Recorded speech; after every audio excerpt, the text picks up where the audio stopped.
Hi hello నమస్తే welcome back to iDream media. ఈరోజు మనతో ఉన్నారు ఫైనాన్షియల్ అడ్వైజర్ అయిన రమేష్ పసుపులేటి గారు. సార్తో మాట్లాడదాం. నమస్కారం సార్. నమస్తే అండి.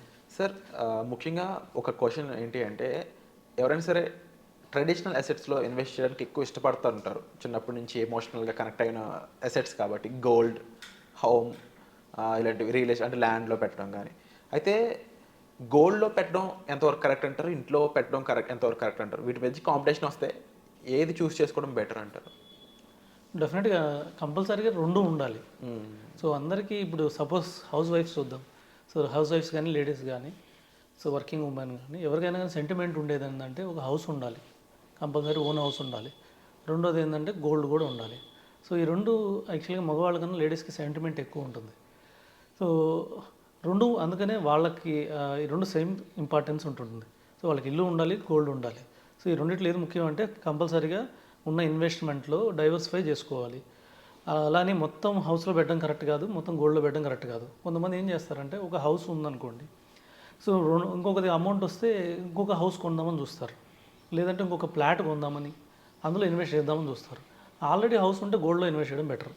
సో గోల్డ్ ఎప్పటికైనా లాంగ్ టర్మ్లో అప్రిషియేట్ అవుతుంది. డెఫినెట్గా 8 to 9% అయితే రిటర్న్ ఇస్తుంది. సో ఫ్యూచర్లో కూడా మనకి ఎప్పుడు గోల్డ్ కావాలన్నా కూడా మనం ఇమీడియట్గా లిక్విడిటీ ఎక్కువ ఉంటుంది గోల్డ్లో. అంటే ఇన్ కేస్ ఆఫ్ హౌస్ కానీ ఫ్లాట్ కానీ రియల్ ఎస్టేట్తో పోలిస్తే గోల్డ్ ఏంటంటే లిక్విడ్ అసెట్. సో మనకి ఎప్పుడైనా ఎలాంటి అత్యవసరం వచ్చినా మనం ఇమీడియట్గా పోయి లోన్లో పెట్టి డబ్బులు తీసుకోవచ్చు, లేకపోతే సేల్ చేసి ఇమీడియట్గా ఇప్పుడు పోయి సేల్ చేసినా కానీ మనకు టోటల్ అమౌంట్ ఇచ్చేస్తారు, ఈరోజు ఉన్న అమౌంట్ ఇచ్చేస్తారు వాల్యూ. అదే హౌస్ కానీ అనుకోండి, సో సిచ్యువేషన్ బట్టి ఆ టైంలో హౌసింగ్ సైకిల్ అంటే బిజినెస్ సైకిల్ ఒకటి నడుస్తూ ఉంటుంది. సో ఆ టైంలో రియల్ ఎస్టేట్ సైకిల్గా నడుస్తుంటే మనకు తొందరగా సేల్ అవుతుంది, లిక్విడిటీ తొందరగా ఉంటుంది. ఇప్పుడు సపోజ్ 1-2 ఇయర్స్గా ఇక్కడ హైదరాబాద్లో చూస్తే కొద్దిగా డల్గా ఉంది. సో అట్లాగే ఉంటే మనకి టైం పడుతుంది, 6 months 1 year కూడా టైం పట్టచ్చు. సో ఎమర్జెన్సీకి ఉపయోగపడదు రియల్ ఎస్టేట్. సో అందుకని చెప్పేది సపోజ్ ఆల్రెడీ గోల్డ్ ఉంది, హౌస్ లేదనుకోండి, డెఫినెట్గా హౌస్ తీసుకోవాలి. అసలు ఇప్పుడు దాకా హౌసే లేదు, ఉన్న అమౌంట్ అంతా గోల్డ్ ఇన్వెస్ట్ చేయడం అంటే కరెక్ట్ కాదు. ఫస్ట్ వచ్చేసి ఒక హౌస్ తీసుకోవాలి, దాని తర్వాత హౌస్ కానీ స్థలం కానీ తీసుకున్న తర్వాతనే రిమైనింగ్ అమౌంట్ గోల్డ్లో ఇన్వెస్ట్ చేయాలి. తర్వాత మిగిలిన అమౌంట్ ఇంకా ఫైనాన్షియల్ అసెట్స్ ఉన్నాయి, లైక్ మ్యూచువల్ ఫండ్ కానివ్వండి, లేకపోతే షేర్స్ కానీ, వీటిలో కొద్దిగా డైవర్స్ చేసుకుంటే ఇంకా మంచిది. అండ్ గోల్డ్ అనేది 2024లో ఇచ్చిన పర్ఫార్మెన్స్ ఏదైతే ఉందో అది 2025లో అలా ఉండే ఛాన్స్ ఉందా అంటారా? అటువంటి ఈవెంట్స్ అంటే ముఖ్యంగా బడ్జెట్ అనేది రాబోతుంది, లేకపోతే ట్రంప్ అనే పర్సన్ సైన్ చేయడం కానీ, and in future FIs in case వాళ్ళ ఓన్ కంట్రీస్లోనే ఇన్వెస్ట్ చేసుకునేటట్టు అయితే అప్పుడు లిక్విడ్ అసెట్స్కి ఏమన్నా ఇంపాక్ట్ అయ్యే ఛాన్సెస్ ఉన్నాయా? అండ్ అప్కమింగ్ ఇంకా రష్యా ఉక్రెయిన్ వార్ ఇంకా క్లోజ్ అవ్వలేదు. ఈవెన్ అంటే చూసుకున్నట్లయితే ఫైనాన్షియల్ ఈవెంట్స్ అనేవి అక్కర్ అవుతూనే ఉంటాయి. సో ఆ రకంగా చూసుకున్నప్పుడు లిక్విడ్ అసెట్స్ అయిన ఈ గోల్డ్ అనేది ఇంకా రేట్ పరంగా ఏమైనా పెరిగే ఛాన్స్ ఉందా, తగ్గే ఛాన్స్ ఉందా? వాట్ గోనా హ్యాపెన్ అంటారు? గోల్డ్ అయితే ప్రజెంట్ సిచ్యువేషన్ అయితే ఇప్పుడున్న సిచ్యువేషన్ ప్రకారం అయితే గోల్డ్ సేఫ్ అసెట్. ఎందుకంటే ఇప్పుడు ఇంకా జియో పొలిటికల్ అంటే ట్రంప్ రేపు ఏం చేస్తాడో తెలియదు. తర్వాత వార్ ఇప్పుడు క్లోజ్ అవ్వట్లేదు, మళ్ళీ ఇంకే కొత్త వార్ ఇప్పుడు చైనా ఉంది, తైవాన్ మీద వార్ అంటుంది. సో మనకి బంగ్లాదేశ్ కొద్దిగా ప్రాబ్లం అయ్యేటట్లుంది.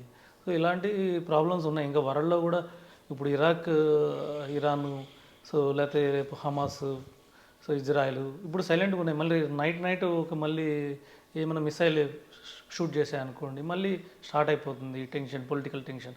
సో ఇప్పుడున్న సిచ్యువేషన్ అయితే కొద్దిగా గోల్డ్ సేఫ్ అసెట్గా మనం తీసుకోవాలి. ఇంకొక దేని మీద ఆధారపడి ఉందంటే మన బడ్జెట్ మీద కూడా ఆధారపడింది. రాబోయే బడ్జెట్ రేపు February 1వ తారీఖు న్యూ బడ్జెట్ వచ్చినప్పుడు లాస్ట్ టైం బడ్జెట్లో ఏం చేశారంటే 15% ఇంపోర్ట్ డ్యూటీ ఉండింది గోల్డ్. సో మన ఇండియాలోకి ఇంపోర్ట్ కావాలంటే గోల్డ్ మనం 15% దానికి ఇంపోర్ట్ డ్యూటీ పే చేయాల్సి వచ్చేది. అది ఇప్పుడు 6% తగ్గించారు లాస్ట్ ఇయర్ బడ్జెట్లో. దానివల్ల కూడా గోల్డ్ చాలా మనకి రేట్ కూడా పెరిగింది. అంటే ఎక్కువ మనకి ఇంపోర్ట్ అయింది, ఎక్కువ సర్క్యులేషన్ అయింది. సో డెఫినెట్గా గవర్నమెంట్ కూడా ఎంకరేజ్ చేసింది. డెఫినెట్గా సో ప్రైస్ తగ్గింది కాబట్టి డిమాండ్ పెరిగింది, తర్వాత మళ్ళీ డిమాండ్ పెరిగిందంటే మళ్ళీ ప్రైస్ పెరిగింది. ఒక సైకిల్ ప్రకారం గోల్డ్ డెఫినెట్గా బాగా మంచి రిటర్న్ ఇచ్చింది. ఇప్పుడు వచ్చే బడ్జెట్లో రేపు నిర్మలా సీతారామన్ మళ్ళీ 6 నుంచి 15% చేసింది అనుకోండి, అప్పుడు కొంచెం మళ్ళీ ఇంపాక్ట్ అయ్యే అవకాశం ఉంది. సో లాస్ట్ ఇయర్ చేయడానికి కొన్ని కారణాలు ఉన్నాయి. సావరిన్ గోల్డ్ బాండ్ ఉంది, అది మెచ్యూరిటీకి వచ్చింది లాస్ట్ ఇయర్, గవర్నమెంట్ పే చేయాలి. ఈ సావరిన్ గోల్డ్ బాండ్కి గవర్నమెంట్ తీసుకున్న స్టెప్ వల్ల వాళ్ళకి 1 lakh crores మిగిలిపోయినాయి. ఇంపోర్ట్ డ్యూటీ తగ్గియడం వలన సో వాళ్ళందరికీ గోల్డ్ ఇవ్వడానికి గవర్నమెంట్ ఎక్కువ ఇంపోర్ట్ చేసుకుని వాళ్ళకి గోల్డ్ ఇచ్చేసింది. తర్వాత ఏమైందంటే వాళ్ళు గవర్నమెంట్కి కూడా 1 lakh crores వరకు సేవ్ అయిపోయినాయి. దానికోసమనే లాస్ట్ ఇయర్ ఈ స్టెప్ తీసుకుంది. ప్లస్ ఏం చేసిందంటే ఇండియా కూడా కొద్దిగా గోల్డ్ రిజర్వ్స్ పెంచుకుంది లాస్ట్ ఇయర్. ఆల్మోస్ట్ వరల్డ్లో మనం 3rd లార్జెస్ట్కి వచ్చేసాము గోల్డ్ రిజర్వ్స్లో. సో ఇప్పుడు మన దగ్గర కూడా 850 tons గోల్డ్ ఉంది. సో లాస్ట్ ఇయర్ మనం కూడా 3rd లార్జెస్ట్ ఇంపోర్టర్ వరల్డ్ వైడ్లో. సో అలాగా సరే ఇప్పుడు ఆల్రెడీ చేసుకున్నాం, రిజర్వ్స్ వచ్చేసినాయి. ఇంకా చాలా అనుకుంటే గవర్నమెంట్ మళ్ళీ 6 నుంచి 15% రిజర్వ్ చేస్తే కొద్ది గోల్డ్ రిటర్న్ తక్కువ ఇచ్చే అవకాశం ఉంది. ఇట్లాగే వార్ సాగిపోయినా కూడా కొద్ది గోల్డ్ రిటర్న్ తక్కువ ఇచ్చే అవకాశం ఉంది. అట్లాగే రేపు ట్రంప్ మళ్ళీ ఏమైనా డెసిషన్ తీసుకున్నాడు అనుకోండి, అంటే క్రిప్టో కరెన్సీని ఎంకరేజ్ చేశాడు అనుకోండి, అప్పుడు కొద్దిగా మళ్ళీ గోల్డ్ రేట్ తగ్గే అవకాశం ఉంది. కానీ ప్రజెంట్ సిచ్యువేషన్ అయితే గోల్డ్ డెఫినెట్గా ఒక ఇన్వెస్ట్మెంట్. కొంచెం భాగం డెఫినెట్గా 100% కొంచెం భాగం మన దగ్గర ఉన్న 100 రూపాయల్లో ఒక 20 రూపాయలు మాత్రం ప్రజెంట్ ఉన్న సిచ్యువేషన్ గోల్డ్లో ఇన్వెస్ట్ చేయొచ్చు. సార్ మరి అలాగే ముఖ్యంగా ఇంకొక అంటే కొంచెం స్టేట్మెంట్ చాలా విచిత్రంగా అనిపించవచ్చు బహుశా ఏమో, అంటే మార్కెట్ ఏదైతే 1 lakh రీచ్ అవ్వకుండానే గోల్డ్ మాత్రం 10 గ్రాములు 1 lakh రీచ్ అయ్యే స్కోప్ కూడా కనిపిస్తుంది అని కొంతమంది మాత్రం స్టేట్మెంట్స్ పాస్ చేస్తూ ఉన్నారు. కొన్ని న్యూస్ పేపర్స్లో కూడా ఈ న్యూస్ వస్తూ ఉంది. దీనిపై మీ స్పందన ఏంటి? డెఫినెట్గా రీచ్ కావడానికి అవకాశం ఎక్కువ ఉంది. ఇప్పుడున్న ప్రజెంట్ సిచ్యువేషన్ అయితే డెఫినెట్గా గోల్డ్కే పాజిటివ్ ఉంది. అంటే మార్కెట్ కన్నా ఈ ఇయర్ చూస్తే గోల్డే ఎక్కువ పాజిటివ్గా అనిపిస్తుంది. ఎందుకంటే మార్కెట్కి ఆల్రెడీ ఇప్పుడు మనం ట్రంప్ తీసుకున్న కొన్ని నిర్ణయాలు మార్కెట్ కొద్దిగా మైనస్గా ఉన్నాయి. ఆల్రెడీ రాగానే ఇమీడియట్గానే కెనడా, మెక్సికో మీద 25% ట్యాక్సెస్ వేసాడు. తర్వాత నెక్స్ట్ ఏంటంటే మన ఇండియా మీద, చైనా మీద కూడా 100% ట్యాక్స్ వేస్తానన్నాడు. ఓకే. సో మన మీద అయిపోయినా చైనా మీద 100% వేసినా మన మీద కూడా ఇంపాక్ట్ అయ్యే అవకాశం ఉంది. సపోజ్ మన మీద 100% కాకపోయినా 20%, 10% అయితే మనం ఇండియా మీద వేయచ్చని ట్యాక్స్ వేయచ్చు అన్నారు. అదే జరిగితే మనం ఎవరైతే ఎక్స్పోర్ట్ చేస్తున్న కంపెనీలు ఉన్నాయో వాటికి ప్రాబ్లం అవ్వచ్చు. ఇంకోటి ఏంటంటే డాలర్ స్ట్రాంగ్ అవుతుంది. డాలర్ స్ట్రాంగ్ అయ్యే కొద్దీ ఏంటంటే మన రూపీ వీక్ అయ్యే కొద్దీ మనకి రిటర్న్స్ రావు. ఎందుకంటే ఏదైతే ఎక్స్పోర్ట్ కంపెనీస్ చేస్తున్నాయో వాళ్ళందరూ వాళ్ళ గూడ్స్ అన్ని ఎక్స్పోర్ట్ చేయడానికి కానీ వీటన్నిటికీ డాలర్స్ రూపంలో చేయాల్సి వస్తుంది. అది ప్రాబ్లం అయింది. అలాగే ఇంపోర్ట్స్ కూడా ప్రాబ్లం అవుతుంది. ఇంపోర్ట్స్ ఏమవుతుందంటే మనం ఏది ఇండియాకి వచ్చినా కానీ సపోజ్ పెట్రోల్ వస్తుంది లేదా గోల్డ్ వస్తుంది, మనం ఏం చేయాలి, డాలర్స్లో పే చేయాలి. అక్కడ ఎక్స్చేంజ్ రేట్ ప్రాబ్లం అవుతుంది. ఎఫ్ఐఎస్ కూడా ఏం థింక్ చేస్తాయంటే ఈ ఎక్స్చేంజ్ రేట్లోనే వాళ్ళకి 2-3% లాస్ అవుతుంది. ఆల్మోస్ట్ 3% దాకా వాళ్ళకి లాస్ అవుతుంది.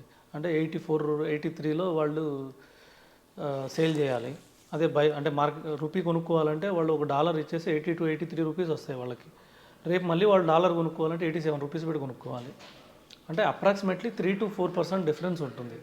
అంటే వాళ్ళకి రిటర్న్ మైనస్ అవుతుంది 3-4%. సో ఆ విధంగా ఎఫ్ఐఎస్ ఏం చేస్తాయంటే సపోజ్ మనం ఇండియన్ మార్కెట్ 15% రిటర్న్ ఇచ్చినా ఈ 4% ఇక్కడ ఎక్స్చేంజ్ రేట్ పోతే 11% వచ్చింది అనుకోండి, అదేదో వాళ్ళకి యూఎస్ మార్కెట్లోనే వస్తుంది, వాళ్ళు ఎక్స్చేంజ్ చేయాల్సిన అవసరం లేదు. అలాంటప్పుడు కొద్దిగా ఎఫ్ఐఎస్ విడ్రా చేసుకునే అవకాశం ఉంది. సో ఇలాంటి ఇన్ని పాయింట్స్ ఉన్నాయి కాబట్టి మన మార్కెట్కి కొద్దిగా మైనసే కనబడుతుంది. ఈ ఇయర్ అయితే కొద్దిగా తక్కువ రిటర్న్ ఎక్స్పెక్ట్ చేసుకోవాలి. చాలామంది last year mid cap funds లేకపోతే కొన్ని ఫండ్స్ 50% ఇచ్చాయి, 70% ఇచ్చాయి మాట్లాడుకున్నారు. కానీ ఈ ఇయర్ అయితే 12% కన్నా ఎక్కువ ఎక్స్పెక్ట్ చేయడం బెటర్ మార్కెట్లో. ఆ విధంగా చూస్తే గోల్డ్లో డెఫినెట్గా 15-20% రిటర్న్ ఎక్స్పెక్ట్ చేయొచ్చు అని చెప్పొచ్చు. 1 lakh టచ్ అయినా కూడా ఆశ్చర్యపోవాల్సిన అవసరం లేదు. Wonderful sir. సో వేచి చూద్దాం నెక్స్ట్ ఏ విధంగా గోల్డ్ అనేది మారబోతుంది అనేది. And thank you so much for the update sir. Welcome.